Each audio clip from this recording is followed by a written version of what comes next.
Super clay দিয়ে আজকে এই হাঁসের ঝিলটা তৈরি করে দেখাবো। অনেকদিন ধরেই আমার মাথায় ছিল যে আমি এরকম একটা হাঁসের ঝিল বানাবো। তো কথা না বাড়াই দেখাই দিই আজকে এই হাঁসের ঝিলটা বানাইতে কি লাগতেছে। প্রথমে আমি এখানে একটা মাস্ক নিয়ে নিছি আর সুপার ক্লে। মাস্কটার চারপাশ দিয়ে আমি এভাবে কেটে এভাবে আমি এটার ৩টা পার্ট থাকে, তো ২টা পার্টে আমি সরাই ফেলবো। আর এই পার্টগুলো দেখে আমার মনে হয়েছে এটা দিয়ে আমি কিছু করতে পারবো।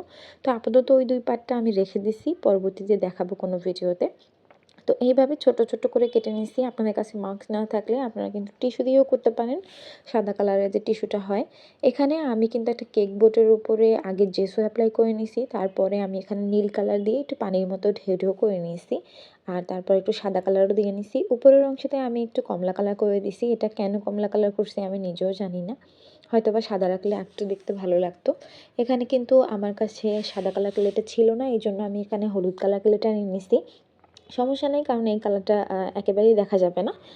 আর আমার কাছে কোনো টুথপিক ছিল না, এই জন্য আমি কলম দিয়ে এইভাবে করে দেখুন আমি টিস্যুটাকে মানে অনেকটা টিস্যুর মতোই আমার কাছে লাগছে এই মাস্কের ভিতরে যে সাদা অংশটা থাকে।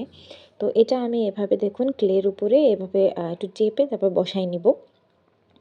অবশ্যই কিন্তু কোনো শলা বা চিকন কোনো কাঠি দিয়ে কিন্তু এই কাজটা করতে যাবেন না, কারণ এটা একেবারেই হয় না। আমি প্রথমে শলা নিছিলাম, তারপরে দেখি যে না, এটা হচ্ছে না।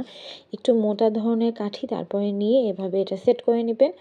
আমি কিন্তু এটাকে একেবারেই সেট করে নিছি। আমার চিন্তা ছিল যে আমি শুধুমাত্র একটাই হাঁস বানাবো, তারপরে কিন্তু আমি আরও একটা হাঁসের বাচ্চা বানাই ফেলছি। তো যাই হোক, এবার হাঁসের যে গলাটা হয়ে থাকে ওইটা আমি বানাই নিব। এটা অনেকটা মেবি রাজা তো আমি এই রাজহাঁসটা বানাইছি, আমার কাছে অনেক বেশি সুন্দর লাগছে। এটা দেখার পরে মানে বানানোর পরে অনেক বেশি সুন্দর ছিল। তো এই তো আমি এবার ঠোঁট, তারপরে চোখ, নাক সবগুলো দিয়ে নিছি। এখন আমি সবুজ কালার ক্লেটা নিয়ে কিছু ডাল, লতা পাতা উপর দিক দিয়ে একটু দিয়ে দেবো, কারণ উপরের দিকটা একটু ফাঁকা লাগতেছিল। আমি এগুলো অনেক আগে থেকেই বানাই রাখছিলাম, তো একেবারে ড্রাই হয়ে গেছে। এই জন্য এখন আমি একটু আইকার সাহায্যে এগুলো সেট করে নিব। আসলে এগুলো বানানো দেখাইলাম না, কারণ এগুলো একেবারেই ইজি, আপনারা যে কেউ এটা বানাইতে পারবেন। তো আজকে আর কিছু ফুলও দেখাই দিলাম, আর এই ফুলগুলো বানানো দেখালাম না। একেবারে ইজি কয়েকটা ফুল আমি এখানে বানাইছি। আর ছোট ছোট করে কয়েকটা ফুলও আমি আগে থেকেই বানাই রাখছিলাম। এগুলো আসলে বাচ্চার জন্য সময় পাই না, যখনই সময় পাই তখনই আগে এগুলো বানাই, তারপরে আমি রেখে দিছিলাম।